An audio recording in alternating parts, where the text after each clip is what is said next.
অস্বীকার করতে চায়, যে এতিমদের রূঢ়ভাবে তাড়িয়ে দেয় এবং অভাবগ্রস্তকে খাদ্যদানে উৎসাহ দেয় না।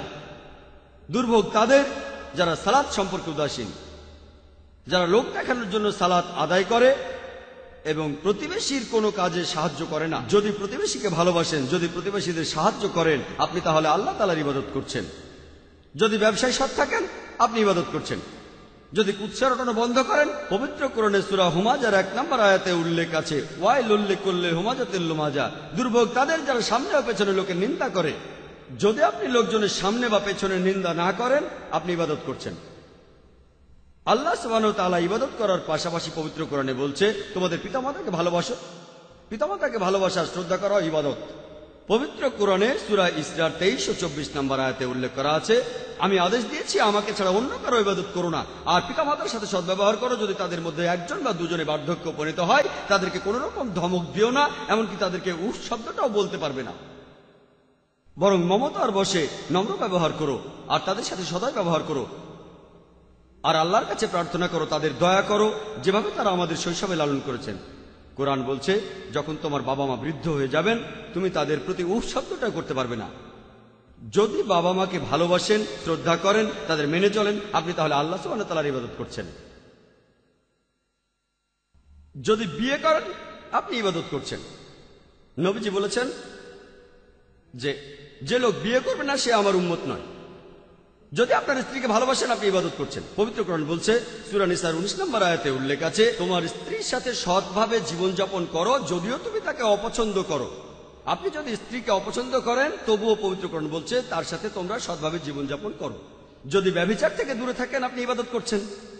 পবিত্র কোরআনে সূরা ইসরার 32 নম্বর আয়াতে উল্লেখ আছে, তোমরা জিনার নিকটবর্তী হয়েও না, এটা খারাপ কাজ, আর অন্য খারাপ কাজের পথ সে খুলে দেয়। যদি ভদ্রভাবে পোশাক পরেন, আপনি ইবাদত করছেন, তাহলে আল্লাহ তাআলার ইবাদত করছেন। কোরআন প্রথমে যে হিজাবের কথা বলেছে সেটা পুরুষের। সূরা নূরের 30 নম্বর আয়াতে উল্লেখ আছে যে মুমিন লোকদের বলো তারা দৃষ্টি সংযত করবে, লজ্জাস্থানের হেফাজত করবে। যখন কোনো পুরুষ কোনো মহিলার দিকে তাকায়, কোন রকম খারাপ চিন্তা, কোনো বাজে চিন্তা যদি তার মাথায় আসে, সে দৃষ্টি নিচু করবে। এটা হলো পুরুষের হিজাব। আর বাইবেলে যীশু খ্রিস্ট একই ধরনের কথা বলেছেন। গসপেল অফ ম্যাথিউ 5 নম্বর অধ্যায়ের 27 ও 28 অনুচ্ছেদে যীশু খ্রিস্ট বলেছেন যে প্রাচীনকাল থেকে কথা বলা হচ্ছে যে তোমরা ব্যভিচার করবে না, আর এখন আমি তোমাদের বলছি, যদি কোনো পুরুষ কোনো মহিলার দিকে তাকায় লালসা দৃষ্টি নিয়ে, সেই পুরুষ তাহলে মনে মনে ব্যভিচার করে ফেলেছে। যদি কোনো পুরুষ কোনো মহিলার দিকে লালসা দৃষ্টিতে তাকায়, সেই পুরুষ তাহলে মনে মনে ব্যভিচার করে ফেলেছে। তাহলে যীশু খ্রিস্ট নিজের মুখেই বলে গিয়েছেন, তোমরা কোনো মহিলার দিকে লালসা দৃষ্টিতে তাকাবে না। এরপরে পবিত্র কোরআনে সূরা নূরের 31 নম্বর আয়াত মহিলার হিজাবের কথা বলেছে।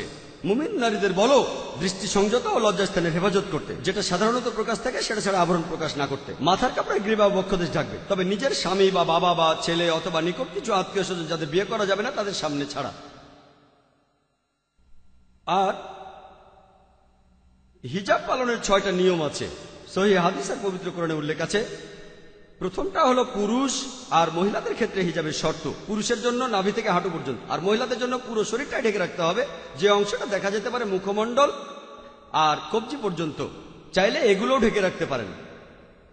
2 নম্বরটা হলো তারা যে পোশাক পরবে সেই পোশাকগুলো শরীরের কাঠামো বোঝার মতো টাইট হবে না। 3 নম্বর, এমন স্বচ্ছ হবে না যেন ভেতর থেকে দেখা যায়। 4 নম্বর, পোশাকটা এমন হবে না যাতে বিপরীত লিঙ্গ আকৃষ্ট হয়। 5 নম্বর, অবিশ্বাসীদের পোশাকের মতো হবে না। 6 নম্বর, পোশাকটা বিপরীত লিঙ্গের পোশাকের মতো হবে না। আর বাইবেলে একই ধরনের কথা আছে। বাইবেলের বুক অব ডিউটেরোনমি 22 নম্বর অধ্যায়ের 5 অনুচ্ছেদ বলছে, মহিলারা এমন কোন পোশাক পরবে না যেটা সাধারণত পুরুষরা পরে, আর পুরুষেরা এমন কোন পোশাক পরবে না যেটা মহিলারা পরে থাকে। হিজাবের ক্ষেত্রে ঠিক একই ধরনের কথা বলা হয়েছে। আপনারা বিপরীত লিঙ্গের পোশাকের মতো পোশাক পরবেন না। বাইবেলে একই কথা বলছে। যদি পশ্চিমা দেশগুলোতে দেখেন, পুরুষরা কানে দুল পরে। এক কানে দুল পরার কিন্তু একটা অর্থ আছে, জানেন আপনারা? এক কানে দুল। ইসলাম ধর্মে এটা নিষিদ্ধ, এমনকি বাইবেলও এটার বিরুদ্ধে। এটা কেন করে আমি জানি না। আপনারা বাইবেল পড়লে দেখবেন 1 তিমথিতে আছে 2 নম্বর অধ্যায়ের 9 নম্বর অনুচ্ছেদ বলছে যে মহিলারা তারা পোশাক পরবে শালীনভাবে, ভদ্রতার সাথে এবং লজ্জাস্থানের নিবারণ করবে। তারা দামি কোনো পোশাক বা স্বর্ণ দিয়ে কারুকাজ করা চুল পরবে না। এছাড়াও তারা স্বর্ণ বা মুক্তাও পরবে না। সাধারণভাবে থাকবে। আর এই ব্যাপারে আরো আছে দ্য ফার্স্ট করিন্থিয়ান 11 নম্বর অধ্যায়ের 5 ও 6 অনুচ্ছেদে বলা হয়েছে, যে মহিলা তার মাথা কাপড় দিয়ে ঢেকে রাখে না সে তার মাথাকে অসম্মান করে। যে মহিলা কাপড় দিয়ে তার মাথা ঢাকে না সে তার মাথাকে অসম্মান করে। আর 6 নম্বর অনুচ্ছেদ বলছে, যে মহিলা তার মাথা কাপড় দিয়ে ঢেকে রাখে না তার মাথা কামিয়ে দিতে হবে। পবিত্র বাইবেল বলছে, ফার্স্ট করিন্থিয়ান 11 নম্বর অধ্যায়ের 5 ও 6 অনুচ্ছেদ, যে মহিলা কাপড় দিয়ে মাথা ঢেকে রাখে না তার মাথা কামিয়ে দিতে হবে। কোরআন বা সহিহ হাদিসে কথা বলছে না, বাইবেলে কথা বলছে। যদি কোনো মহিলা তার মাথার চুল ঢেকে না রাখে তাহলে তার মাথা কামিয়ে দিতে হবে। যদি যীশু খ্রিস্টের নির্দেশগুলো পালন করলেই খ্রিস্টান হওয়া যায়, তাহলে মুসলিমরা আমরা খ্রিস্টানদের চাইতে বেশি খ্রিস্টান। যদি আপনারা দেখেন, মুসলিমদের জন্য একটা সুন্নাহ হলো আমরা খাতনা করি। বাইবেলে একই কথা আছে। পবিত্র বাইবেল পড়লে আপনারা দেখতে পাবেন গসপেল অফ জন 7 নম্বর অধ্যায়ের 22 অনুচ্ছেদ, যে মুসা তোমাদের দিয়েছেন খতনা করার একটি নিয়ম। অ্যাক্টসের 7 নম্বর অধ্যায়ের 8 অনুচ্ছেদে যে তোমাদের জন্য খতনা করার নিয়ম দেওয়া হয়েছে। এছাড়াও আছে গসপেল অফ লুকে 2 নম্বর অধ্যায়ের 21 অনুচ্ছেদে যে জন্মানোর 8 দিন পরে যীশু খ্রিস্টের খতনা দেওয়া হয়েছিল। যীশু খ্রিস্টের খতনা হয়েছিল জন্মগ্রহণের 8 দিন পরে। তাহলে দেখতে পাচ্ছেন আল্লাহ সুবহানাহু ওয়া তাআলার নির্দেশ মেনে চললে আপনি ইবাদত করছেন, আপনি আল্লাহ সুবহানাহু ওয়া তাআলার ইবাদত করছেন। আমি আগেও বলেছি, ইসলাম মানে নিজের ইচ্ছাকে আল্লাহ তাআলার কাছে সমর্পণ করে দেওয়া। আর যে লোক আল্লাহ তাআলার কাছে নিজের ইচ্ছাকে সমর্পণ করে তাকে বলা হয় মুসলিম। আর পবিত্র কোরআনে সূরা আল ইমরানের 52 নম্বর আয়াতে উল্লেখ আছে যে যীশু খ্রিস্ট ছিলেন একজন মুসলিম। একই ধরনের কথা আছে বাইবেলে গসপেল অফ জন 5 নম্বর অধ্যায়ের 30 অনুচ্ছেদে। যীশু খ্রিস্ট নিজের মুখেই বলেছেন, আমার ইচ্ছা নয়, আমার পিতার ইচ্ছাকে দেখি। আমি নিজের থেকে কিছুই করতে পারি না, আমি সবকিছু শুনে বিচার করি, আর আমার বিচার সঠিক, কারণ এখানে আমি আমার ইচ্ছাকে দেখি না, আমার পিতার ইচ্ছাকে দেখি। আমার ইচ্ছা নয়, মহান স্রষ্টার ইচ্ছাকে দেখি। যদি এটার আরবি করেন সেটা হবে ইসলাম। আর যে ব্যক্তি ইসলাম মেনে চলে তাকে বলা হয় মুসলিম। তাহলে বাইবেলের কথা অনুযায়ী যীশু খ্রিস্ট ছিলেন একজন মুসলিম। আমার লেকচার শেষ করার আগে পবিত্র কোরআনের একটি আয়াতের উদ্ধৃতি দিচ্ছি। সূরা নাহলের 125 নম্বর আয়াতে উল্লেখ করা হয়েছে, মানুষকে তোমার প্রতিপালকের পথে আহ্বান করা হিকমত ও সদুপদেশ দ্বারা, তাদের সাথে তর্ক করো, তাদেরকে যুক্তি দেখাও সবচেয়ে উত্তম পন্থায়। ওয়া আখিরু দাওয়ানা আলহামদুলিল্লাহি রাব্বিল আলামিন। আমি মোহাম্মদ ফরিদ উদ্দিন ফিজিওথেরাপি নিয়ে পড়াশোনা করছি, ফিজিওথেরাপি স্টুডেন্ট। ইসলাম আর খ্রিস্টান ধর্মে যে মুক্তি লাভের ন্যূনতম শর্ত, এই ন্যূনতম শর্তের ব্যাপারে কি কোন রকম সাদৃশ্য আছে? ন্যূনতম শর্ত ভাই, আপনি প্রশ্ন করলেন যে ইসলাম আর খ্রিস্টান ধর্মে মুক্তি লাভের জন্য ন্যূনতম শর্তগুলো কি কি। যদি পবিত্র কোরআন পড়েন সেখানে বলা আছে যে একজন মানুষ কি করলে বেহেশতে যেতে পারবে। সূরা আল আসরের 1 থেকে 3 নম্বর আয়াতে উল্লেখ করা হয়েছে যে ওয়াল আসরি ইন্নাল ইনসানা লাফি খুসরি ইল্লাল্লাযিনা আমানু ওয়া আমিলুস সালিহাতি ওয়া তাওয়াসাউ বিল হাক্কি ওয়া তাওয়াসাউ বিস সাবরি। মহাকালের শপথ যে মানুষ জাতি সব সময় ক্ষতিগ্রস্ত। তারা শুধু নয়, যারা ঈমান আনে, যারা সৎকর্ম করে, যারা মানুষকে সত্যের উপদেশ দেয়, যারা মানুষকে ধৈর্য আর অধ্যবসায়ের উপদেশ দেয়। তাহলে যদি কেউ বেহেশতে যেতে চান, জান্নাতে যেতে চান, কমপক্ষে 4টা শর্ত পূরণ করতে হবে: ঈমান, সৎকর্ম, মানুষকে সত্যের উপদেশ দেয়া, আর ধৈর্য ও অধ্যবসায়ের উপদেশ দেয়া। যদি এই 4টা শর্তের মাত্র একটাও বাদ থাকে, সাধারণ পরিস্থিতিতে সেই লোক জান্নাতে যেতে পারবেন না। যদি আল্লাহ ক্ষমা করে দেন সেটা আলাদা কথা। সাধারণ পরিস্থিতিতে 4টা শর্তই পূরণ করতে হবে। এগুলো ন্যূনতম 4টা শর্ত। আর আল্লাহ যে অপরাধটা কখনোই ক্ষমা করবেন না, আমি আমার লেকচার আগেও বলেছি।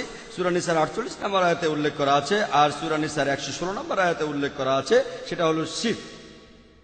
আর খ্রিস্টান ধর্মে চার্চ যেটা বলে, প্রথমে চার্চের কথা বলছি, তারপর বাইবেলের কথা বলছি। চার্চ যেটা বলে, যদি বিশ্বাস করেন যে যীশু খ্রিস্ট আমাদের পাপের জন্য মারা গেছেন, আমাদের অপরাধের জন্য মারা গেছেন, যদি এটা বিশ্বাস করেন আপনি মুক্তি লাভ করেছেন। যদি বিশ্বাস করেন যে যীশু খ্রিস্টকে হত্যা করা হয়েছিল, তিনি আপনার অপরাধের জন্য ক্রুশবিদ্ধ হয়েছেন, আপনি মুক্তি লাভ করেছেন। এই প্রমাণটা আপনি বাইবেলেও পাবেন যে যীশু খ্রিস্ট ক্রুশবিদ্ধ হননি। এটার উপর লেকচার দিতে পারি। এটার উপর আমার একটা ভিডিও ক্যাসেট আছে, সেটা দেখতে পারেন। আমি সেখানে প্রমাণ করেছি যে যীশু খ্রিস্ট ক্রুশবিদ্ধ হননি। পবিত্র কোরআন দিয়ে নয়, পবিত্র বাইবেল দিয়েই। কোরআন সেটা বলে, আমরাও মানি। এমনকি বাইবেলও যদি সঠিকভাবে পড়েন, এই কথা বলে না যে যীশু ক্রুশবিদ্ধ হয়েছিলেন। কিন্তু চার্চ বলে, যদি আপনি এটা বিশ্বাস করেন যে যীশু খ্রিস্ট আপনার পাপের জন্য মারা গিয়েছেন, আপনি মুক্তি লাভ করবেন। যদি আপনি পড়েন, কিন্তু যীশুখ্রিস্ট নিজের মুখে বলেছেন, তিনি ঠিক উল্টোটাই বলেছেন। যদি গসপেল অফ ম্যাথিউ পড়েন 19 নম্বর অধ্যায়ের 16 থেকে 18 অনুচ্ছেদ বলছে, একজন লোক যীশুখ্রিস্টের কাছে এসে জিজ্ঞেস করলো, আমি কোন ভালো কাজটা করব যাতে চিরস্থায়ী জীবন পেতে পারি। চিরস্থায়ী জীবন মানে বেহেশতের জীবন। একজন লোক যীশুখ্রিস্টের কাছে এসে প্রশ্ন করলো, হে ভালো প্রভু, আমি কোন কাজটা করলে চিরস্থায়ী জীবন পেতে পারি? যীশুখ্রিস্ট তখন বললেন, কেন তুমি আমাকে ভালো বলছো? ভালো শুধুমাত্র একজনই, আমার পিতা যিনি স্বর্গে আছেন। কেন তুমি আমাকে ভালো বলছো? ভালো শুধু একজনই, স্বর্গে যিনি আমার পিতা। আর যদি তুমি চিরস্থায়ী জীবন পেতে চাও, ঈশ্বরের নির্দেশ মানো। তিনি বলেননি যে চিরস্থায়ী জীবন পেতে আমাকে ঈশ্বর মানতে হবে।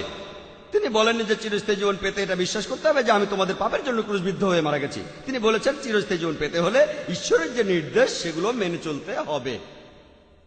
তার মানে যদি আপনি বেহেশতে যেতে চান বাইবেলের কথা অনুযায়ী, আপনাকে তাহলে ঈশ্বরের সবগুলো নির্দেশ মেনে চলতে হবে। শুকরের মাংস খাবেন না, মদ খাওয়া যাবে না, জুয়া খেলা যাবে না, নামাজ আদায় করতে হবে, সেজদায় যেতে হবে, সবগুলো আপনাকে মানতে হবে।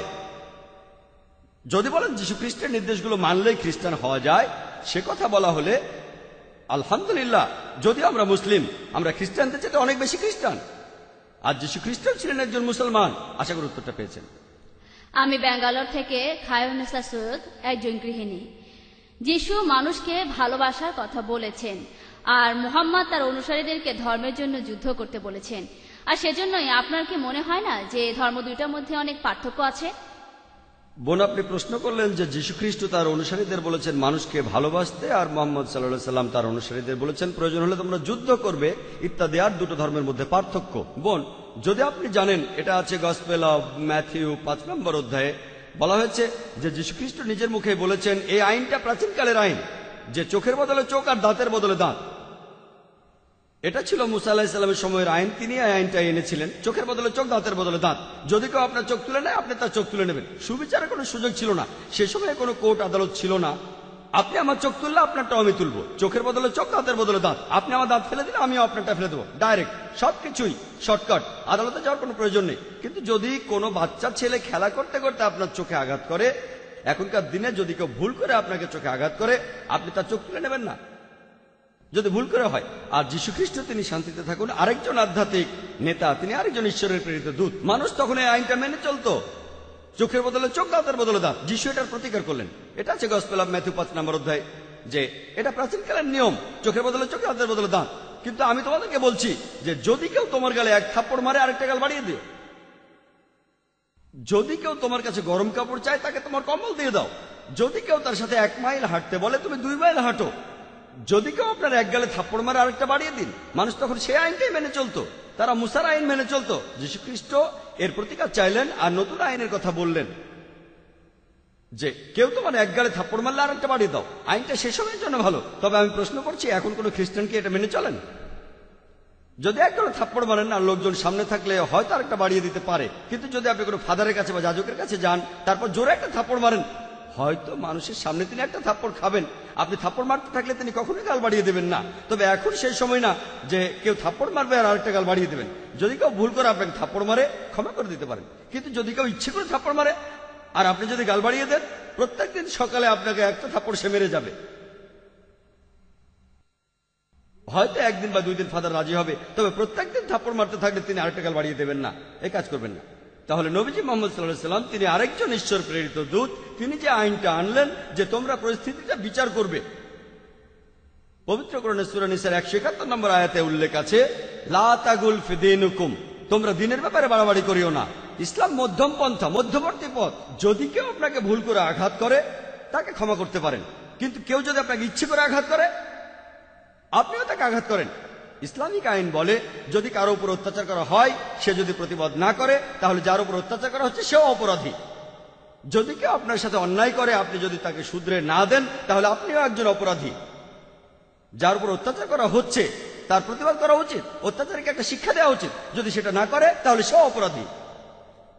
যেমন ধরেন একজন লোক কোনো একটা অন্যায় করছে, আপনি দেখছেন কেউ চুরি করছে, আপনি দেখছেন কেউ মহিলাদের উত্ত্যক্ত করছে। আমাদের প্রিয় নবী বলেছেন, যদি কোনো অন্যায় কাজ দেখো, সেটা হাত দিয়ে থামাও, সেটা সবচেয়ে ভালো। যদি তুমি হাত দিয়ে অন্যায়টা থামাতে না পারো, তাহলে তোমার মুখ দিয়ে থামাও, তাকে বলে এই কাজ করো না। যদি সেটাও না পারো, অন্তত পক্ষে মনে মনে তাকে অভিশাপ দাও। এটা হচ্ছে বিশ্বাসীদের সবচেয়ে নিচের স্তর, অন্তত পক্ষে মনে মনে খারাপ বলেন। তাহলে ইসলাম এমন ধর্ম যেটা মধ্যম পথের কথা বলে। নবীজি সাল্লাল্লাহু আলাইহি ওয়াসাল্লাম আমাদের শিখিয়েছেন, যদি খারাপ লোকেরা তোমাদের সাথে লড়াই করতে যায় তোমরা ভয় পেও না, তাদের সাথে লড়াই করো। যদি পাল্টা লড়াই না করেন তারা পৃথিবীর সব গরিব মানুষের উপর অত্যাচার করবে। যদি আল্লাহ আপনাকে লড়াই করার শক্তি দিয়ে থাকেন আর কাউকে অন্যায় করতে দেখেন, এটা আবশ্যিক যে সেই অন্যায়ের বিরুদ্ধে আপনি লড়াই করবেন, এটা করতে হবে। আর তাই আজকের দিনে সবচেয়ে ভালো আইন অন্যায়ের বিরুদ্ধে লড়াই করতে হবে, যাতে শান্তি বজায় থাকে। কারণ আজকের দিনে আমাদের সমাজ খুবই খারাপ হয়ে গেছে, চারদিকে অন্যায় অপরাধ বেড়েই চলেছে। যদি আপনি আজকে যীশু খ্রিস্টের আইন মেনে চলতে চান, যে কেউ এক গালে থাপ্পড় মারলে আরেকটা বাড়িয়ে দেবেন, কেউ গরম কাপড় চাইলে তাকে কম্বলটা দিয়ে দেবেন, তাহলে আপনার বেঁচে থাকাটাই কষ্টকর হয়ে যাবে, পৃথিবীটা খারাপ। তাহলে এই পরিস্থিতিতে দেখা যাচ্ছে যে মুহাম্মদ সাল্লাল্লাহু আলাইহি সাল্লাম যে আইনটা আল্লাহর কাছ থেকে পেয়েছেন সেটাই শ্রেষ্ঠ আইন। এখনকার পরিস্থিতিতে এটাই শ্রেষ্ঠ আইন। আশা করি উত্তরটা পেয়েছেন। আমি রেভারেন্ড সলোমন অ্যালেগরি, কর্ণাটকের থিওলজিক্যাল কলেজের। আজকের আলোচনার বিষয় ছিল ইসলাম আর খ্রিস্টান ধর্মের মধ্যে সাদৃশ্য। কিন্তু আমি এখানে যা শুনলাম সেটাই দুই ধর্মের মধ্যেকার পার্থক্যগুলো, সেটার উপরেই বেশি গুরুত্ব ছিল। আমার কাছে সেটাই মনে হলো। আপনি যখন যিশু আর মুহাম্মদের কথা বলছিলেন, যে যিশু এসেছেন শুধু ইহুদিদের জন্য আর মুহাম্মদ এসেছেন পৃথিবীর সব মানুষের জন্য, সবার জন্য, আমার মনে হয় না এটা সত্যি। আর বাইবেলেও এমন কথা বলা হচ্ছে না। আর আপনি বললেন যে যিশু ঈশ্বর নন। আপনি এখানে গসপেল থেকে সুবিধা মতো উদ্ধৃতি দিলেন যে যিশু বলেছেন, আমার পিতা আমার চেয়ে বড়। কিন্তু এই ব্যাপারে কি বলবেন, যখন যিশু নিজেই বলেছেন, আমি সত্য আর জীবনের একমাত্র পথ, আমার পিতা এবং আমি এক, যারা আমাকে দেখছো তারা পিতাকেই দেখছো। এই কথাগুলো আছে আর বাইবেলে লেখা আছে পরিষ্কার ভাবে যে যীশু খ্রিস্ট ঈশ্বর। সে কথাটাই আমরা বিশ্বাস করি আর পুরো পৃথিবীর মানুষই বিশ্বাস করে। হ্যাঁ হ্যাঁ, আমার প্রশ্ন। কোনো সমস্যা নেই ভাই, আপনি যতগুলো ইচ্ছা প্রশ্ন করতে পারেন আমাকে। ভাই আপনি বললেন যে আজকের বিষয়টা ছিল ইসলাম আর খ্রিস্টান ধর্মের সাদৃশ্য, কিন্তু আমি সাদৃশ্যের চেয়ে পার্থক্য নিয়ে কথা বলেছি বেশি। ভাই যদি আপনি ভালো করে দেখেন, আমি বাইবেল থেকে উদ্ধৃতি দিয়েছি, অধ্যায় অনুচ্ছেদ বাইবেল থেকে উদ্ধৃতি দিয়েছি। আমি এখানে বলবো যে ইসলাম আর খ্রিস্টান ধর্মের মধ্যে অনেক সাদৃশ্য আছে, আর আমি এখানে সেই সাদৃশ্যগুলোর উপর বেশি জোর দিয়েছি যেগুলোর কথা বাইবেল ও কোরআনে আছে, কিন্তু খ্রিস্টানরা সেগুলো মানে না। আমি এমন কথা বলছি না যে খ্রিস্টান ধর্মের অনুসারীরা বাইবেল মানছে কি মানছে না। এই বিষয়টা যদি আসে, হতে পারে মুসলিম আর খ্রিস্টানদের মধ্যে পার্থক্য। আজকের বিষয় মুসলিম আর খ্রিস্টানদের মধ্যে পার্থক্য নয়, আজকের বিষয় ইসলাম ও খ্রিস্টান ধর্মের মধ্যে সাদৃশ্য। খ্রিস্টান ধর্ম আর এই ধর্মের অনুসারীদের মধ্যে পার্থক্য আছে, তেমনি ইসলাম আর মুসলিমদের মধ্যে পার্থক্য আছে।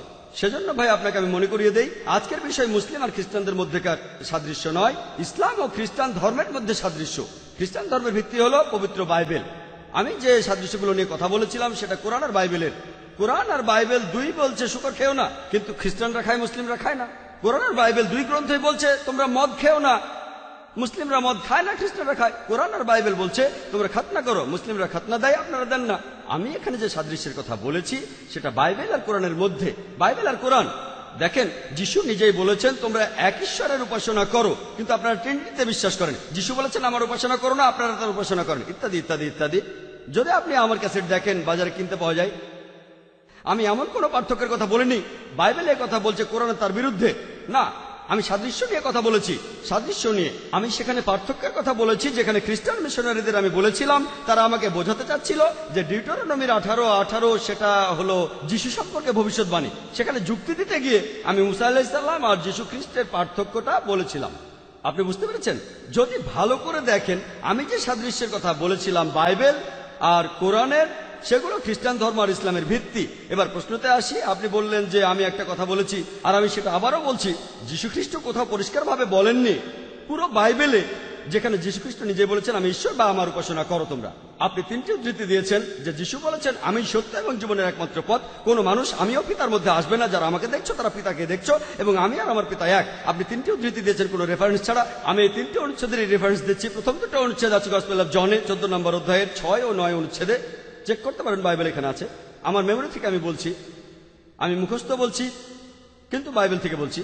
আপনি একজন রেভারেন্ড আর আপনি থিওলজিক্যাল কলেজে পড়ান। যদি উল্টোপাল্টা বলে থাকি বাইবেল এখানে আছে, লোকে বলতে পারে জাকির উল্টোপাল্টা বলছে আর উদ্ধৃতি দিয়ে যাচ্ছে, রেফারেন্সটা এখানে আছে, আপনি অনুচ্ছেদগুলো বললেন, আমি রেফারেন্সটা দিলাম। তবে ভাই এখানে আপনাকে প্রসঙ্গটা দেখতে হবে। ভাই শোনেন, আপনি প্রসঙ্গ ছাড়া কোনো উদ্ধৃতি দিতে পারবেন না, তাই আপনি প্রসঙ্গ ছাড়া বলছেন। আমি প্রসঙ্গটা বলছি, আপনি উদ্ধৃতি দিলেন, আমি প্রসঙ্গটা বলছি। আমার মেমোরি থেকে আমি বলছি, চেক করে দেখতে পারেন ভুল বলছি কিনা। প্রসঙ্গটা জানতে 1 নম্বর অনুচ্ছেদে যান, গসপেল অফ জন 14 নম্বর অধ্যায়ের 1 অনুচ্ছেদ দেখলে প্রসঙ্গটা আপনি বুঝতে পারবেন। যিশু সেখানে নিজেই বলেছেন, আমার পিতার রাজ্যে অনেকগুলো প্রাসাদ আছে, অনেকগুলো প্রাসাদ আছে। যদি এরকমটা না হতো আমি তোমাদের বলতাম না। আমি সেখানে যাচ্ছি তোমাদের একটা জায়গা তৈরি করতে, আর তোমরা জানো আমি কোথায় যাচ্ছি। টমাস বলল, আমরা জানি না আপনি কোথায় যাচ্ছেন, আমরা সে পথ চিনি না আপনি যেখানে যাচ্ছেন। যিশু বললেন, আমি সত্য এবং জীবনের একমাত্র পথ, কোনো মানুষ আমার আর আমার পিতার মাঝে আসতে পারে না। আমিও এটার সাথে একমত যে যীশু খ্রিস্ট সত্য ও জীবনের পথ, কোনো মানুষ আল্লাহর কাছে যাবে না যীশু খ্রিস্টকে বাদ দিয়ে। এটা তার সময়ে, প্রত্যেক নবী তার সময়ে ছিলেন আল্লাহর পথে, সত্য আর জীবনের একমাত্র উপায়। মুসা আলাহিসাল্লামের সময় তিনি ছিলেন সত্য আর জীবনের একমাত্র পথ। কোন মানুষই মুসা আলাহিসাল্লাম আর আল্লাহর মাঝখানে আসবে না। যীশু খ্রিস্টের সময় তিনি ছিলেন সত্য আর জীবনের একমাত্র পথ, আর নবীজি সাল্লাল্লাহু সাল্লামের সময় তিনি ছিলেন সত্য আর জীবনের একমাত্র পথ। তাহলে প্রত্যেক নবী তার সময়ে তিনি ছিলেন সত্যের পথ, আর আমি একমত। এর অর্থ, যদি আমাকে অনুসরণ করো তাহলে ঈশ্বরকে মেনে চলছো, তিনি ছিলেন পথ। এরপরে যদি বাইবেল পড়েন, যিশুকে তার শিষ্যরা বলল যে আমরা তো ঈশ্বরকে দেখিনি। তখন যিশু তাদের বললেন, যারা আমাকে দেখছো তারা ঈশ্বরকে দেখছো। আমাকে দেখছো মানে যারা আমার নির্দেশ মেনে চলছো তারা আসলে মহান ঈশ্বরের নির্দেশ মেনে চলছো। যারা আমাকে দেখছো তারা ঈশ্বরকে দেখছো। যদি প্রসঙ্গটা দেখেন, প্রথম অনুচ্ছেদেই আছে আমার পিতার রাজ্যে অনেক প্রাসাদ আছে। তিনি বলেননি যে আমার রাজ্যে অনেক প্রাসাদ আছে। এখানে দেখতে পাচ্ছেন তিনি মহান ঈশ্বরের কথা বলেছেন। পরিষ্কারভাবে বলা আছে। যদি প্রসঙ্গটা পড়েন তাহলে বুঝতে পারবেন এখানে যিশু বোঝাতে চাচ্ছেন, যদি আমাকে অনুসরণ করো আমি সত্যের একমাত্র পথ। যদি তোমরা আমার নির্দেশ মেনে চলো তাহলে তোমরা ঈশ্বরের নির্দেশ মেনে চলছো। একইভাবে সকল নবী রাসূলগণ যে নির্দেশ দিয়েছেন সেগুলো যদি মেনে চলেন, আপনি পরোক্ষভাবে ঈশ্বরের নির্দেশই মানছেন, আর এই কথাটা মেনে নিতে আমার কোনো রকম আপত্তি নেই। আরেকটা অনুচ্ছেদের কথা বললেন যে আমি এবং আমার পিতা এক। এটা আছে গসপেল অফ জনের 10 নম্বর অধ্যায়ের 30 অনুচ্ছেদে। ভাই আপনি চেক করতে পারেন, গসপেল অফ জনের 10 নম্বর অধ্যায়ের 30 অনুচ্ছেদ, আমি এবং আমার পিতা এক। আর এখানেও আপনাকে প্রসঙ্গটা বলবো, প্রসঙ্গটা বললে তখন আপনি বলবেন এরপরও আপনি মানেন কি না যে যীশু খ্রিস্ট সর্বশক্তিমান ঈশ্বর। যদি প্রসঙ্গটা পড়েন সেটা জানতে 23 নম্বর অনুচ্ছেদে যান। গসপেল অফ জন 10 নম্বর অধ্যায় 23 অনুচ্ছেদ বলা হয়েছে, যীশু খ্রিস্ট যখন মন্দিরে সলোমনের বারান্দায় গেলেন, যীশু মন্দিরে সলোমনের বারান্দায় গেলেন, 24 নম্বর অধ্যায় বলছে ইহুদিরা তার চারপাশে জড়ো হলো আর বলল, আমাদের কতদিন দ্বিধার মধ্যে রাখবেন? আপনি যদি খ্রিস্ট হন সরাসরি বলুন। আমি এখানে কিং জেমস ভার্সন থেকে উদ্ধৃতি দিচ্ছি, পবিত্র বাইবেল থেকে। 25 অনুচ্ছেদে বলছে, আমি তোমাদের বলেছি কিন্তু তোমরা বিশ্বাস করোনি। আমি যে কাজগুলো করি আমার পিতার নামে, তারাই আমার হয়ে এখানে সাক্ষ্য দেবে। আমি কাজগুলো আমার পিতার নামে করি, তারা এখানে সাক্ষ্য দেবে। 25 নম্বর অনুচ্ছেদ। 26 অনুচ্ছেদ বলছে, আমি বলেছি কিন্তু তোমরা বিশ্বাস করনি কারণ তোমরা আমার অনুসারী নও। 27 অনুচ্ছেদ বলছে যে আমার অনুসারীরা আমার কথা শোনে, আমি তাদের চিনি, তারা আমাকে অনুসরণ করে। 28 নম্বর অনুচ্ছেদ বলছে যে আমি তাদের চিরস্থায়ী জীবন দিয়েছি, তারা কখনো ধ্বংস হবে না, কেউ তাদেরকে আমার হাত থেকে নিতে পারবে না। 29 অনুচ্ছেদ বলছে আমার পিতা যেটা আমাকে দিয়েছেন তিনি সবার চাইতে বড়, কেউ তাদেরকে আমার পিতার হাত থেকে তুলে নিতে পারবে না। 28 অনুচ্ছেদ বলছে কেউ তাদেরকে আমার হাত থেকে তুলে নিতে পারবে না। 29 অনুচ্ছেদ বলছে কেউ তাদেরকে আমার পিতার হাত থেকে তুলে নিতে পারবে না। 30 অনুচ্ছেদ বলছে আমি এবং আমার পিতা এক। তাহলে যদি প্রসঙ্গটা পড়েন, 28 অনুচ্ছেদ বলছে কেউ তাদেরকে তুলে নিতে পারবে না আমার হাত থেকে, অর্থাৎ যীশু খ্রিস্টের অনুসারীদের কেউ যীশু খ্রিস্টের হাত থেকে তুলে নিতে পারবে না। 29 অনুচ্ছেদ বলছে কেউ তাদেরকে আমার পিতার হাত থেকে তুলে নিতে পারবে না। 30 অনুচ্ছেদ বলছে আমি এবং আমার পিতা এক। প্রসঙ্গটা পড়লে বুঝতে পারবেন উদ্দেশ্যের দিক থেকে যীশু এবং মহান স্রষ্টা তারা এক। আমার বাবা হলেন একজন ডাক্তার আর আমিও একজন ডাক্তার। আমি যদি বলি যে আমরা দুজন মানুষ এক, তার মানে কি আমরা দুজন একই লোক? না। যখন বলছি আমি আর আমার বাবা এক, তার মানে বাবাও ডাক্তার আমিও ডাক্তার। পেশার দিক থেকে আমরা দুজনে এক, এর মানে এই না যে আমরা দুজনে এক ব্যক্তি। উদ্দেশ্য এটা খুব পরিষ্কার। তারপরেও যদি বলেন এই এক মানে একজন ব্যক্তি, আমি বলবো ঠিক আছে। এরপরও বাইবেল পড়লে দেখবেন গসপেল অফ জন 17 নম্বর অধ্যায়ের 21 নম্বর অনুচ্ছেদে বলা হয়েছে যে আমার পিতা আমার মধ্যে রয়েছে আর আমি তোমাদের মধ্যে। যীশু খ্রিস্ট তার 12 জন শিষ্যকে বলছেন আমরা সবাই এক। বাইবেল পড়লে দেখবেন গসপেল অফ জন 17 নম্বর অধ্যায়ের 21 অনুচ্ছেদ বলছে আমার পিতা আছেন আমার মধ্যে আর আমি তোমাদের মধ্যে আছি। তিনি তার শিষ্যদের বলছেন, আর এখানেও আছে আমরা সবাই হলাম এক। যদি একজন ব্যক্তি ধরেন তাহলে 14 জন ঈশ্বরকে মানতে হবে, মহান স্রষ্টা, যীশু খ্রিস্ট আর 12 জন শিষ্য। আর আপনি যদি মূল বাইবেলটা পড়েন সেখানে এক শব্দটা দুই জায়গায় একই রকম। গসপেল অফ জনের 10 নম্বর অধ্যায়ের 30 অনুচ্ছেদে যে এক শব্দটা আছে সেই একই শব্দটা আছে গসপেল অফ জনের 17 নম্বর অধ্যায়ের 21 অনুচ্ছেদে। একই শব্দ, আমার পিতা আমার মধ্যে, আমি তোমাদের মধ্যে, আর আমরা সবাই এক। 23 অনুচ্ছেদ বলছে আমি তোমাদের মধ্যে, আমরা সবাই এক। এটাও একই শব্দ, একই শব্দ। এই কথাটার মানে হলো মহান স্রষ্টা, যিশু আর শিষ্যরা তারা একই নির্দেশ দিচ্ছেন, একই আদেশ, আর এই নির্দেশের ক্ষেত্রে তারা সবাই এক। কিন্তু যদি বলেন তারা একজন ব্যক্তি তাহলে ট্রিনিটিকে বদলাতে হবে, অন্য ধারণা লাগবে। 14 জন ঈশ্বরের, মহান স্রষ্টা, যীশু খ্রিস্ট আর 12 জন শিষ্য। আপনি প্রসঙ্গটা পড়লেই বুঝবেন। কিন্তু যদি এটার সাথে একমত না হন, যদি বলেন যে এখানে এক উদ্দেশ্যের কথা বলা হচ্ছে না, তাহলে আপনাকে এটাও মানতে হবে যে যিশুর 12 জন শিষ্য ঈশ্বর। এরপর আরো দেখেন 31 নম্বর অনুচ্ছেদে, গসপেল অফ জন 10 নম্বর অধ্যায়ের 31 অনুচ্ছেদ, যখন যিশু বললেন আমি এবং আমার পিতা এক, তখন ইহুদিরা পাথর মারতে চাইল। তাহলে তারা জানতো ইহুদিরা তাকে মারতে চাইল কেন? কারণ ধর্মের অপমান। দেখো, খ্রিস্টানরা বলে তিনি নিজেকে ঈশ্বর বলেছেন কারণ পাপমোচন করতে চান। খ্রিস্টানরা বলে পাপমোচনের জন্য ঈশ্বর দাবি করেছেন, ইহুদিরা বলে দাবি করেছেন ধর্মকে অপমান করার জন্য। আমি বলি ঠিক আছে, মারতে চান তাই অজুহাত দরকার। 32 অনুচ্ছেদে এটার উত্তর দেওয়া আছে। যীশু খ্রিস্ট তখন ইহুদিদের বললেন আমার পিতার অনেক ভালো কাজ তোমাদের দেখিয়েছি, তোমরা কোন ভালো কাজটার জন্য আমাকে পাথর মারতে চাইছো? 32 অনুচ্ছেদ চেক করে দেখতে পারেন। 32 অনুচ্ছেদ, কোন ভালো কাজটার জন্য তোমরা আমাকে পাথর মারতে চাও? এরপর 33 অনুচ্ছেদে আছে ইহুদিরা বলল আমরা আপনাকে ভালো কাজের জন্য পাথর মারছি না, আপনাকে পাথর মারছি কারণ আপনি মানুষ হয়ে ধর্মের অবমাননা করেছেন, নিজেকে ঈশ্বর বলেছেন। এরপর যীশু খ্রিস্ট বললেন 34 ও 35 অনুচ্ছেদে আছে গসপেল অফ জনের 10 নম্বর অধ্যায়ে যে এটা কি তোমাদের ধর্মগ্রন্থে বলা নেই যে তোমরাই ঈশ্বর? আর যে ব্যক্তির কাছে মহান স্রষ্টার নির্দেশগুলো আসে সেই ব্যক্তিকে যদি ঈশ্বর বলো, ধর্মগ্রন্থের নিয়ম ভাঙা হবে না। যে ব্যক্তির কাছে মহান স্রষ্টার নির্দেশ এসেছে যদি তোমরা তাকে ঈশ্বর বলো, ধর্মগ্রন্থের নিয়ম ভাঙা হবে না। আর একই ধরনের কথা আছে শামসে 82 অধ্যায়ের 6 অনুচ্ছেদে বলা হয়েছে যে তোমরা ঈশ্বর। তাহলে আপনি যদি প্রসঙ্গটা পড়েন, যীশু খ্রিস্ট কখনো নিজেকে ঈশ্বর বলে দাবি করেননি, তবে উদ্দেশ্যের দিক থেকে মহান স্রষ্টা আর যীশু খ্রিস্ট যেসব নির্দেশ দিয়েছেন একই উদ্দেশ্যে দিয়েছেন। আশা করি উত্তরটা পেয়েছেন। হ্যাঁ ভাই, আপনি যদি আমাকে কিছু বলতে চান বলতে পারেন। আপনি বাইবেল থেকে আপনার সুবিধা মতো উদ্ধৃতি দিচ্ছেন। আচ্ছা, যদি আমার কোনো ভুল হয়ে থাকে, আমি অবশ্যই শুধরে নেব। কারণ একজন এখানে আপনাকে মুক্তি লাভের উপর প্রশ্ন করেছিল আর আপনি সেখানে তখন বললেন। শুনুন ভাই, আমরা এই ব্যাপারটা তো আসবো, কিন্তু তার আগে এখানে কথা হচ্ছে ঐশ্বরিকতা নিয়ে, মুক্তি লাভ নিয়ে পরে কথা বলবো। আমি পালিয়ে যাচ্ছি না, এখানেই থাকবো। এই প্রশ্নটাও তো প্রাসঙ্গিক। হ্যাঁ, আমরা সে ব্যাপারটাও দেখবো। আমরা গসপেল অফ ম্যাথিউ 19 অধ্যায়টাও দেখবো। প্রথমে এটা মেনে নিন যে যিশু নিজেকে ঈশ্বর বলে দাবি করেননি। যদি বলেন তিনি ঈশ্বর বলেছেন তাহলে 14টা ঈশ্বরকে মানতে হবে। আপনি বললেন যে আমি ভুল ব্যাখ্যা দিচ্ছি, আমি ভুল বললে শুধরে নেব। মানুষ ভুল করতে পারে, আমিও ভুল করতে পারি। এই যে বাইবেল, আপনি বললেন ডক্টর জাকির নায়েক আপনি বাইবেলে ভুল ব্যাখ্যা দিচ্ছেন, যদি আমি ভুল ব্যাখ্যা দিয়ে থাকি আমি সেটা শুধরে নেব। কিন্তু শুধু বললেন আমি ভুল বলছি এই বলে অভিযোগ করলেন। ইসলাম বলে এই কথাগুলো প্রমাণ সহ বলবেন। আমি আপনাদের ভুলগুলো প্রমাণ সহ বাইবেলের রেফারেন্স দিয়ে বলেছি, অনুচ্ছেদগুলো বলেছি। এখন আমি যে ভুল বলছি সেগুলো আপনি রেফারেন্স দিয়ে প্রমাণ করে দেন। এই যে বাইবেল আছে, এখানে এই যে বাইবেল আছে, আপনি পড়েন এবং প্রমাণ করে দেন আমি ভুল বলছি, তাহলে আমি সেটা শুধরে নেব। দয়া করে বলবেন না ও আপনি তো ভুল বলছেন। যখন আমরা কাউকে ভুল বলি, যেমন 2 + 2 = 4, আপনি তো ভুল বলছেন, এটা কেন ভুল সেটার কারণ দেখাতে হবে। তাহলে ভাই আমি প্রসঙ্গটা বললাম, যদি মনে করেন আমি বাইবেলের ভুল ব্যাখ্যা করছি, আপনি একজন থিওলজিয়ান হিসেবে, আপনি তো থিওলজিয়ান, আমি নই, আমি থিওলজির একজন ছাত্র, আপনি থিওলজিয়ান। আপনি বললেন ভাই জাকির আপনার ব্যাখ্যাটা ঠিক নয়, ব্যাখ্যাটা হবে এমন, আমাকে দেখান, আমি অনেক রেফারেন্স দিয়েছি, তারপরে আমরা মুক্তি লাভের ব্যাপারে কথা বলবো। তাহলে গসপেল অফ জন 10 অধ্যায় 30 অনুচ্ছেদ নিয়ে আর কিছু বলবেন আপনি? না, নেই। আচ্ছা ঠিক আছে, আপনার এই ব্যাখ্যাটার সাথে একমত হতে পারলাম না। কোন ব্যাপারে একমত না? আপনার এই ব্যাখ্যাটার সাথে আপনার একমত হওয়ার কোনো প্রয়োজন নেই। আচ্ছা, পরের প্রশ্ন।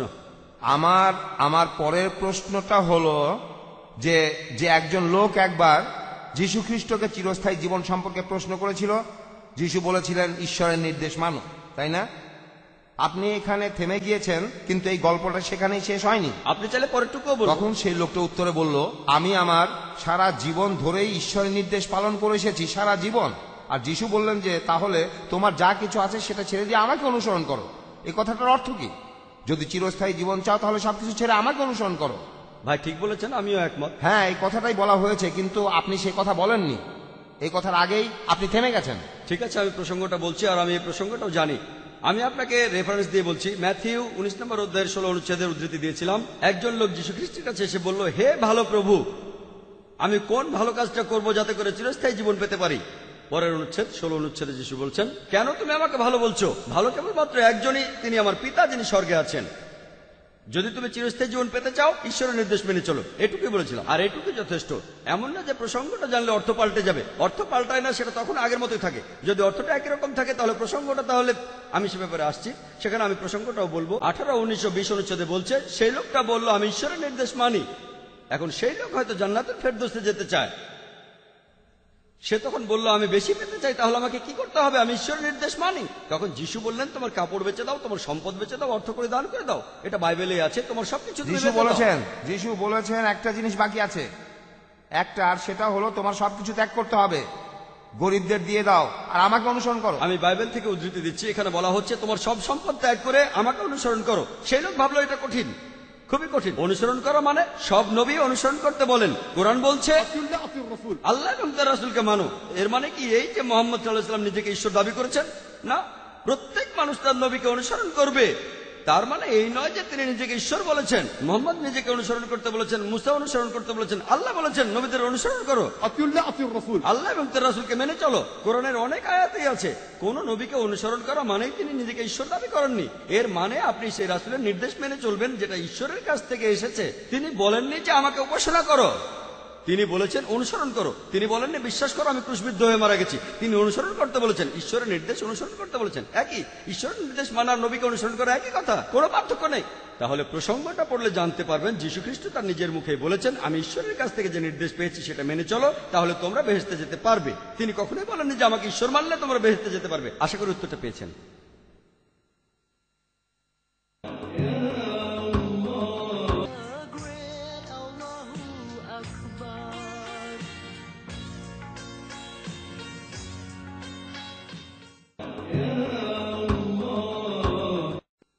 আমি মেরিডি কস্টা, একটা এয়ারলাইন্সে চাকরি করি। আপনি কি পাপের উৎস সম্পর্কে কিছু বলতে পারবেন?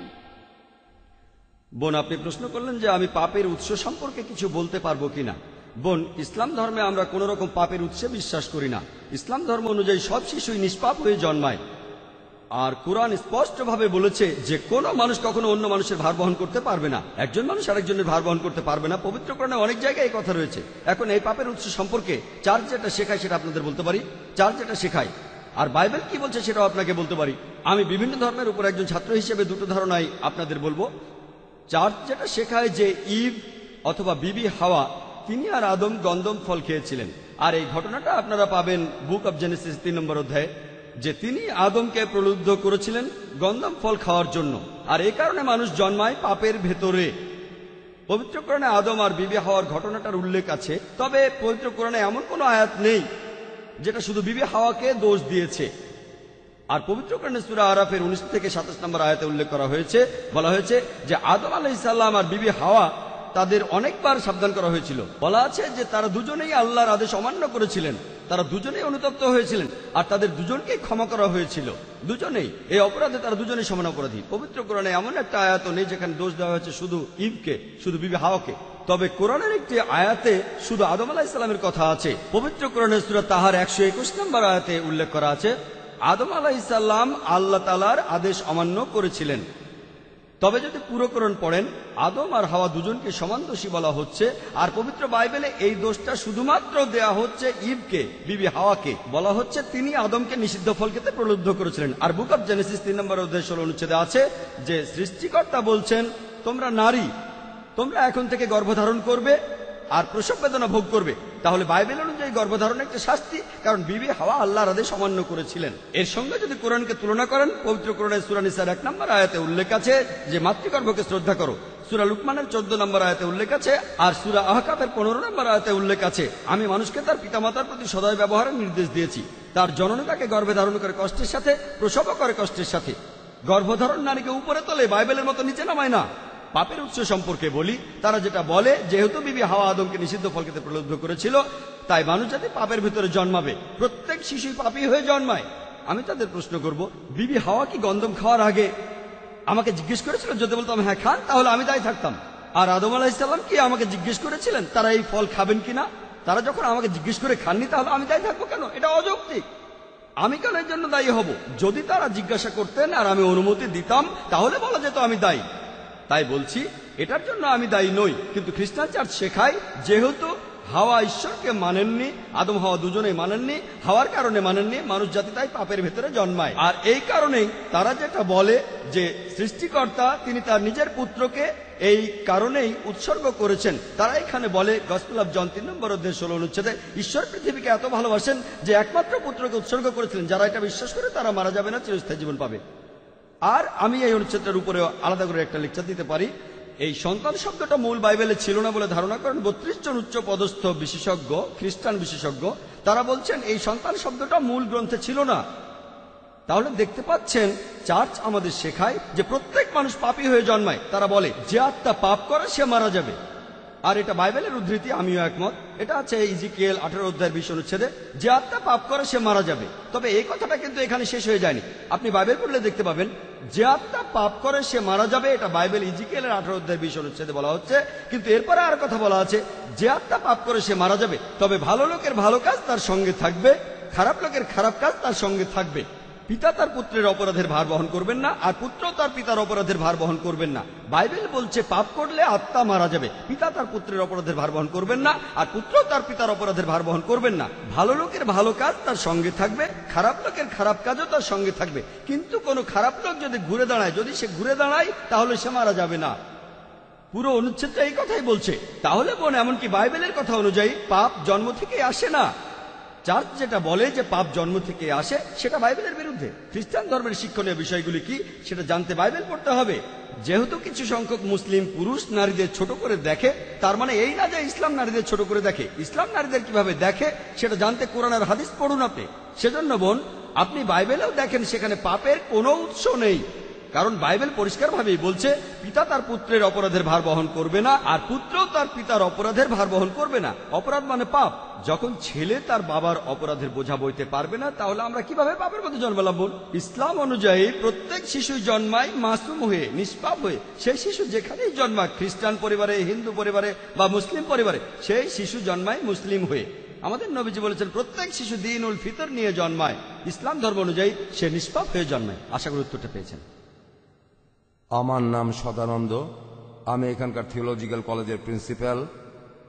দুইটা ধর্মের ধর্মগ্রন্থের উপরই আপনার যে দখল, সেটার প্রশংসা করছি। আর আমি এখানে আমাদের খ্রিস্টান আর মুসলিম ভাইদের অনুরোধ করব, আপনারা এগুলোর আরো গভীরে যাওয়ার চেষ্টা করবেন। শুধুমাত্র উদ্ধৃতি দিলেই চলবে না। আপনার হয়তো শুনতে খুব ভালো লাগতে পারে, তবে একই সাথে ধর্মগ্রন্থগুলো পড়েন, গভীরে যাওয়ার চেষ্টা করেন, মত বিনিময় করেন। শুধু নিজের যুক্তিটাই দেবেন না, শুধু নিজের কথাই বলবেন না, এতে সবার জন্যই ভালো হবে। যীশু খ্রিস্ট নিজেকে ঈশ্বর দাবি করেছেন কিনা সে ব্যাপারেও বাইবেল থেকে উদ্ধৃতি দিলেন। এখানে অবশ্য কিছু ব্যাপারে আপনি বলতে পারেন যে খ্রিস্টানদের এই প্রথাগুলো পরে প্রচলন করা হয়েছে। তাহলে আপনি এই প্রলোভটার ব্যাপারে কি বলবেন? প্রলোভটার ব্যাপারে জনের গসপেলে যেমন ধরেন শব্দটা মাংসে পরিণত হলো, শব্দটা মানুষে পরিণত হলো। এখান থেকেই আমরা এই বিশ্বাসটা পেয়েছি যে ঈশ্বর যিশুর রূপে এসেছেন। শব্দটা ছিল ঈশ্বর, লোগোস, ঈশ্বরের উচ্চারিত বাণী। এটা আপনাকে জানালাম যাতে আপনি ব্যাপারটা বুঝতে পারেন। ধন্যবাদ ভাই। আপনি এখানে আরেকটা উদ্ধৃতি দিলেন, আর আপনি ঠিকই বলেছেন, শুধু উদ্ধৃতি দিলেই চলবে না, গভীরে যেতে হবে। যিশুর কথাগুলোর উদ্ধৃতি দেওয়াটাই গুরুত্বপূর্ণ নয়, গুরুত্বপূর্ণ হলো প্রসঙ্গটা দেখা যে যিশু আসলে নিজেকে ঈশ্বর বলেছেন কিনা। আর আপনি আরেকটা অনুচ্ছেদের উদ্ধৃতি দিলেন, এরকম আরো অনুচ্ছেদ আছে। একজন ভাই 3টা উদ্ধৃতি দিলেন, আমি সেগুলোর প্রসঙ্গ বলে পরিষ্কার করেছি। আপনি আরেকটা সুন্দর উদ্ধৃতি দিলেন পবিত্র বাইবেল থেকে, গসপেল অফ জনের উদ্ধৃতি দিলেন। রেফারেন্স হলো 1 নম্বর অনুচ্ছেদ, 1 নম্বর অধ্যায়ের 1 অনুচ্ছেদ, গসপেল অফ জন। শব্দটা ছিল ঈশ্বর। আর 1 নম্বর অনুচ্ছেদ শুরুতে শব্দটা ছিল। আচ্ছা, দুটো কথা আপনি বলেছেন। শুরুতে ছিল শব্দটা ছিল ঈশ্বর। আপনি তাহলে দুটো উদ্ধৃতি দিয়েছেন, শব্দটা মাংস হলো আর শব্দটা ছিল ঈশ্বর। দুটোর কথাই বললেন। প্রথমে 1 অনুচ্ছেদের কথা বলে তারপর 12 অনুচ্ছেদের কথা আমি বলবো। আর আমি একমত যে গসপেল অফ জনের 1 নম্বর অধ্যায়ের 1 অনুচ্ছেদে উল্লেখ করা হয়েছে শুরুতে যে শব্দটা ছিল ঈশ্বরের সাথে। শুরুতে ছিল সেই শব্দটা, আর শব্দটা ছিল ঈশ্বরের সাথে, আর শব্দটাই ছিল ঈশ্বর। শুরুতে সেই শব্দটা ছিল ঈশ্বরের সাথে, আর শব্দটাই ছিল ঈশ্বর। এটা খুব সুন্দর উদ্ধৃতি। আপনারা যদি বাইবেল পড়েন, যদি বুঝতে না পারেন তাহলে বিষয়ের গভীরে যান। ভাই আপনি বললেন, আর আমিও একমত। এখানে বাইবেলের মূল গ্রন্থটা কোন ভাষায়? Greek, new testament. যদিও যীশুখ্রিস্ট কথা বলতেন হিব্রু ভাষায়, কিন্তু মূল বাইবেল আছে গ্রিক ভাষায়। যীশু খ্রিস্ট এই বাইবেল নিজের হাতে লেখেননি, এটা আছে গ্রিক ভাষায়। যদি গ্রিক ভাষা পড়েন, শুরুতে সেই শব্দটা ছিল ঈশ্বরের সাথে, আর শব্দটাই ছিল ঈশ্বর। প্রথমবার যখন ঈশ্বর শব্দটা এলো, আপনি যদি বলেন শব্দটা ছিল ঈশ্বর, একজন সাধারণ মানুষ হিসেবে শব্দটা ছিল ঈশ্বর, তার মানে শব্দটা ঈশ্বর। এখন এই শব্দটাকে ঈশ্বরের সাথে পাল্টে নেন। শুরুতে ছিল শব্দটা হয়ে যাবে, শুরুতে ছিল ঈশ্বর, ঠিক? শব্দটা ছিল ঈশ্বরের সাথে হয়ে যাবে ঈশ্বর ছিলেন ঈশ্বরের সাথে। এটার কোনো অর্থ হয় না। ঈশ্বর ছিলেন ঈশ্বরের সাথে, শুরুতে ছিল শব্দটা, এটা হবে শুরুতে ছিলেন ঈশ্বর, ঈশ্বর ছিলেন ঈশ্বরের সাথে, আর ঈশ্বর ছিলেন ঈশ্বর। এর কোনো অর্থ হয় না।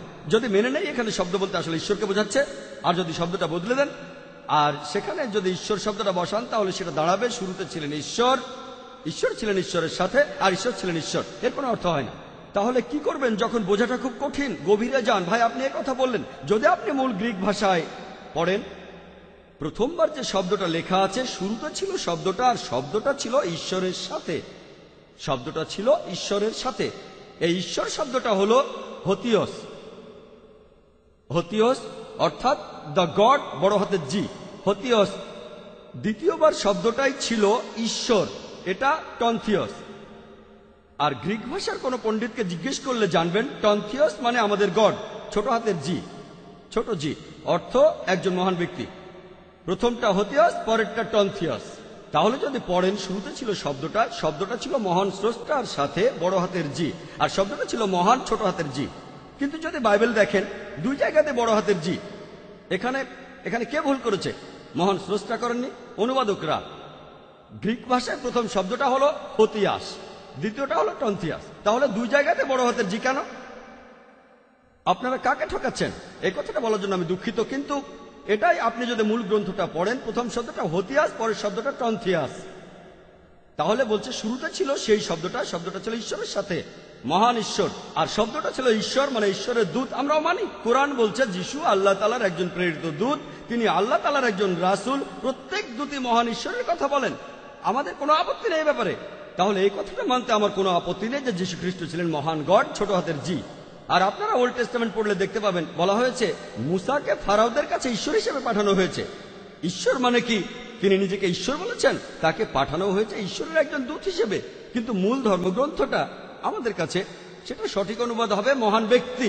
তাহলে ভাই, প্রসঙ্গটা দেখলে বুঝতে পারবেন, এখানে যদি সঠিক অনুবাদ করি যে যীশু খ্রিস্ট ছিলেন একজন মহান ব্যক্তি, আর শব্দটা মাংসে পরিণত হলো, হ্যাঁ, ঈশ্বরের দূত, তিনি পৃথিবীতে এসেছেন একজন মানুষ হিসেবে, অর্থাৎ রাসূল, রক্ত মাংসের মানুষ। আর যীশু খ্রিস্ট একেবারে পরিষ্কার করেই বলেছেন, যদি পড়েন গসপেল অফ লুক, যীশু যখন উপরের ঘরে গেলেন, 24 নম্বর অধ্যায় 34 অনুচ্ছেদ বলছে, যীশু বললেন সালাম আলাইকুম, তোমরা শান্তিতে থাকো। হিব্রু ভাষায় সালাম আলাইকুম। সবাই তাকে দেখে ভয় পেয়ে গেল।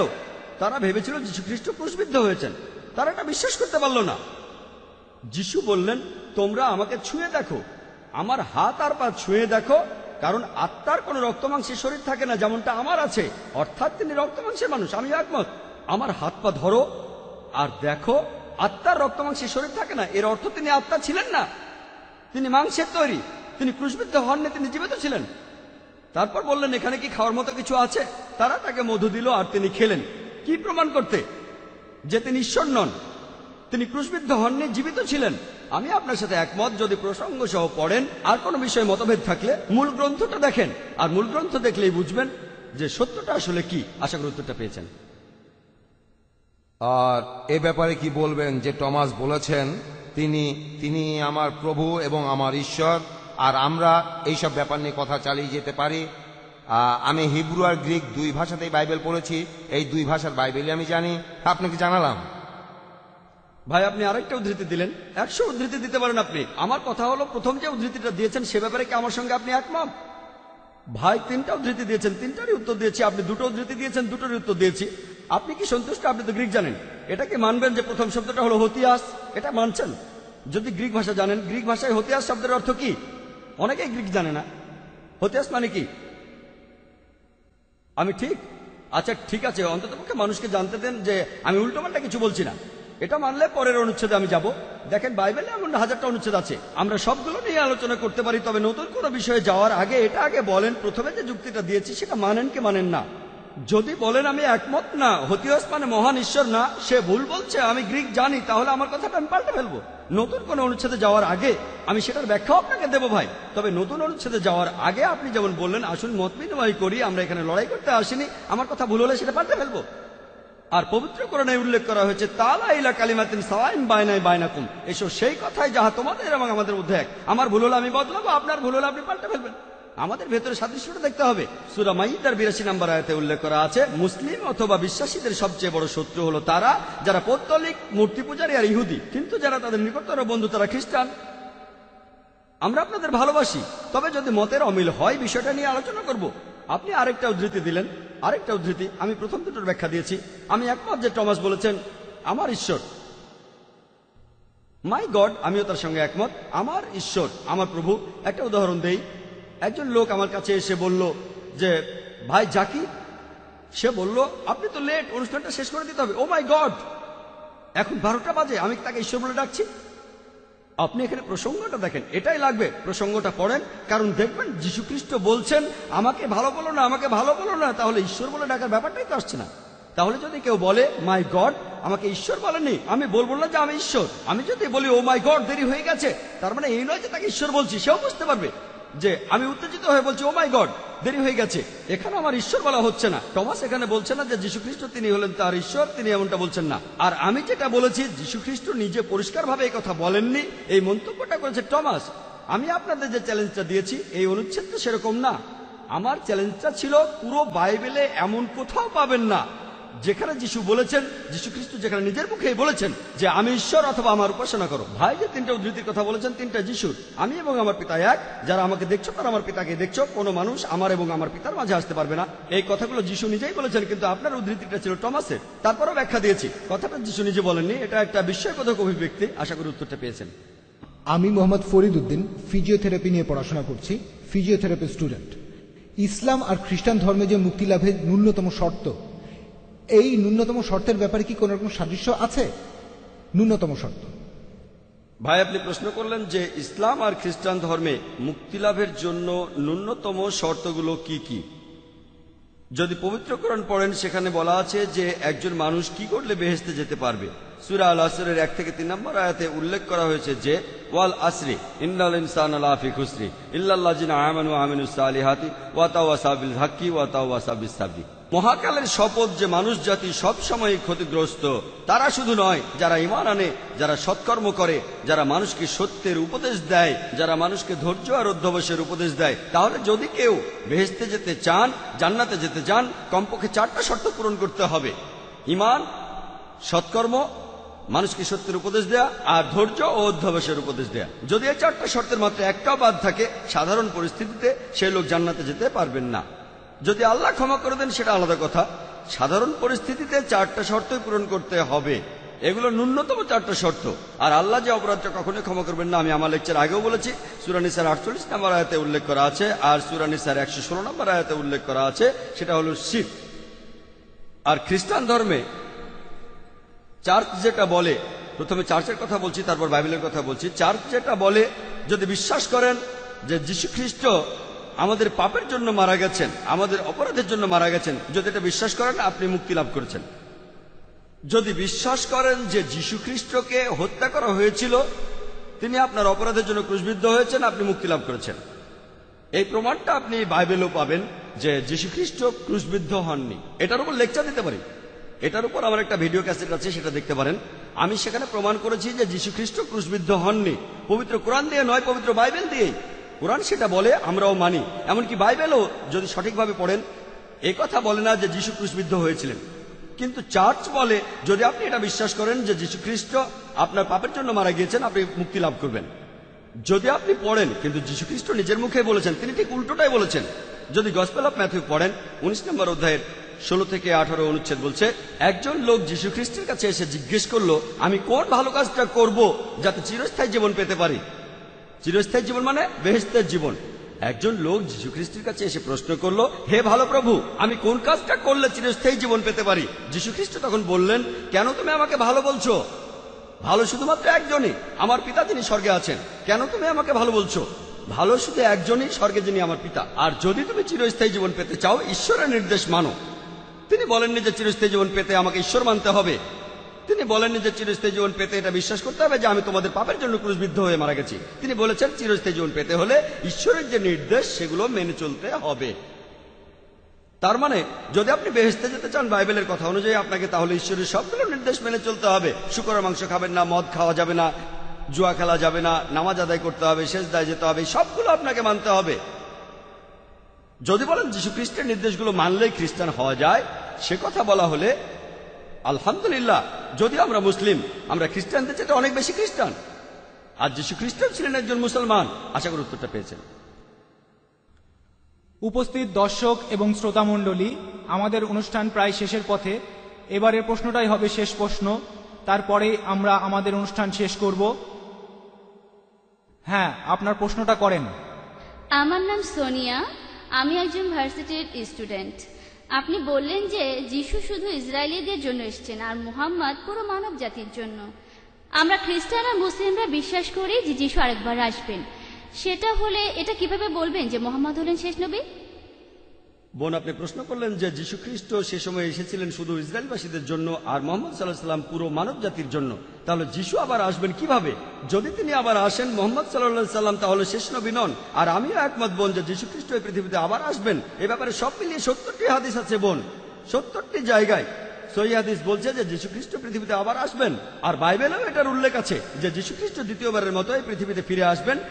তবে পবিত্র কোরআনে এই কথা আছে, সূরা আহজাবের 40 নম্বর আয়াতে এই কথা উল্লেখ আছে, কানা মুহাম্মাদুন আবা আহাদিম মির রিজালিকুম ওয়ালাকিন রাসূলুল্লাহ ওয়া খাতামুন নবিয়্যিন, যে মুহাম্মদ তোমাদের মধ্যে কোনো পুরুষের পিতা নন, বরং সে আল্লাহর রাসূল এবং তিনি হলেন সর্বশেষ নবী। এখন দুটো ঠিক। কিভাবে? দুটো কথাই ঠিক। কারণ ঈসা আলাইহিস সালাম তিনি আবারও আসবেন। তিনি কি জন্য এই পৃথিবীতে আসবেন? তিনি একমাত্র নবী যাকে আল্লাহ জীবন্ত তুলে নিয়েছেন। আল্লাহ সুবহানাহু ওয়া তাআলা তার কোন রাসূলকেই জীবন্ত অবস্থায় তুলে নেননি। পবিত্র কোরআনে সূরা নিসার 158 নম্বর আয়াতে উল্লেখ করা হয়েছে যীশু খ্রিস্টকে জীবন্ত অবস্থায় তুলে নেওয়া হয়েছে। 157 নম্বর আয়াত বলছে, ওমা কাতালু ওয়া মা সালাবু ওয়ালাকিন শুববিহা লাহুম, তারা তাকে হত্যা করেনি, ক্রুশবিদ্ধও করেনি, কিন্তু তাদের মধ্যে এমন বিভ্রম সৃষ্টি হয়েছিল। যারা এই বিষয়ে মতভেদ করেছিল তাদের মনেও সংশয় ছিল। ইল্লাতি বাযান, তারা শুধু অনুমানই করতে পারে, ওমা কাতালু ইয়াকিনা, এটা নিশ্চিত যে তারা তাকে হত্যা করেনি। 158 নম্বর আয়াত বলছে যে আল্লাহ সুবহানাহু ওয়া তাআলা তাকে নিজের কাছে নিয়ে গেছেন। আমরা মানি যিশু মারা যাননি। এমনকি বাইবেলও বলে যিশু খ্রিস্ট জীবিত ছিলেন। হাদিসও কথা বলে আর বাইবেলও বলে। তবে আমরা যেটা মানি, আল্লাহ সুবহানাহু ওয়া তাআলা যিশু খ্রিস্টকে নিজের কাছে জীবিত তুলে নিয়েছিলেন, কারণ তিনি হলেন মহান স্রষ্টার একমাত্র প্রেরিত দূত, যার অনুসারীরা ভাবে যে তিনি আসলে ঈশ্বর। আর কোন রাসূল নেই। আদম, নূহ, মুসা, ইব্রাহিম, আইজায়া, ইসহাক, সলোমন, তারা সবাই শান্তিতে থাকুন, এই নবীদের অনুসারীরা কখনো বলেননি যে তাদের নবী নিজেকে ঈশ্বর বলেছেন। একমাত্র যে নবীর অনুসারীরা এটা মানে, এমনকি আজকের দিনেও মানে, তাদের নবী ঈশ্বর, তিনি নবী ঈসা আলাইহিস সালাম। পবিত্র কোরআনে সূরা মাইদার 116 নম্বর আয়াতে উল্লেখ আছে, যিশু বলেছেন, হে আমার ঈশ্বর, আমার প্রভু, আপনি সাক্ষী থাকুন, আমি কখনোই বলিনি আমার উপাসনা করো, বরং আমি বলেছি আবুদুল্লাহ, আল্লাহর উপাসনা করো, রাব্বি ওয়া রাব্বুকুম, তিনি আমার এবং তোমাদের প্রভু। তাহলে যীশু খ্রিস্ট যখন আবার পৃথিবীতে আসবেন, তার অনুসারীদের এই কথা বলতে, তার তথাকথিত অনুসারীদের যারা বলেন নিজেকে তিনি ঈশ্বর বলেছেন, যে তিনি ঈশ্বর বলেননি। আর যিশু তখন কোন রাসূল হিসেবে আসবেন না, নবুয়ত পাওয়া বন্ধ হয়ে গেছে। তিনি পৃথিবীতে আসবেন, নতুন কোনো নির্দেশ নিয়ে আসবেন না। যীশু খ্রিস্ট ঈশ্বরের কাছ থেকে নতুন কোনো নির্দেশ নিয়ে আসবেন না, কারণ পবিত্র কোরআনে সূরা মাইদার 3 নম্বর আয়াতে উল্লেখ করা হয়েছে, আমি আজ তোমাদের দিন পূর্ণাঙ্গ করলাম। আল্লাহ সুবহানাহু ওয়া তাআলা বলছেন, আজ আমি তোমাদের দিন পূর্ণাঙ্গ করলাম এবং ইসলামকে তোমাদের দিন মনোনীত করলাম। এই কিতাবের পরে আর কোনো নির্দেশ আসবে না, কোনো কিতাব আসবে না, কারো উপর কোনো কিতাব নাজিল হবে না। যীশু খ্রিস্ট যখন পৃথিবীতে দ্বিতীয়বার আসবেন, তিনি আসবেন হযরত মুহাম্মদ সাল্লাল্লাহু আলাইহি সাল্লামের উম্মত হিসেবে, শেষ নবীজির উম্মত হিসেবে। আগেও তিনি মুসলিম ছিলেন, পরেও তিনি মুসলিম থাকবেন। তিনি ঈশ্বরের নতুন নির্দেশ আনবেন না। আর একই কথা আছে বাইবেলে, গসপেল বলছে, যিশু দ্বিতীয়বার আসলে খ্রিস্টানরা তাকে বলবে, হে প্রভু, হে প্রভু, আমরা কি তোমার নামে বিস্ময়কর কাজ করিনি? যিশু দ্বিতীয়বার আসলে আপনারা জানেন তারা অনেক বিস্ময়কর কাজ করেছে। তারা বলবে, প্রভু, প্রভু, আমরা কি তোমার নামে অনেক বিস্ময়কর কাজ করিনি? যিশু তখন তাদের বলবেন, আমি তোমাদের চিনি না, তোমরা সবাই অপরাধী, তোমরা এখান থেকে চলে যাও। আমি এই কথাটা বলছি না, গসপেল বলছে যে যিশু দ্বিতীয়বার আসার পরে বলবেন, তোমরা সবাই অপরাধী, আমি তোমাদের কাউকেই চিনি না, তোমরা সবাই পাপী মানুষ, তোমরা এখান থেকে চলে যাও, আমি তোমাদের চিনি না। তিনি কাদের বলবেন? মুসলিমদের, হিন্দুদের বলবেন? তিনি একথা খ্রিস্টানদের বলবেন, যারা বলবে আমরা আপনার নামে বিস্ময়কর কাজ করেছি। বাইবেলের কথা বলছে, যে যীশু খ্রিস্ট পৃথিবীতে দ্বিতীয়বার এসে বলবেন, এখান থেকে তোমরা চলে যাও, তোমাদের সবাই অপরাধী, তোমাদের চিনি না। তাহলে যিশু দ্বিতীয়বার এসে তিনি তার অনুসারীদের বলবেন, আমি নিজেকে ঈশ্বর বলিনি, বরং আমি বলেছি আব্দুল্লাহ আল্লাহর উপাসনা করো, রব্বি ওয়া রাব্বুকুম। আমার প্রভুই তোমার প্রভু। ওয়া আখির দাওয়ানা আলহামদুলিল্লাহি রাব্বিল আলামিন।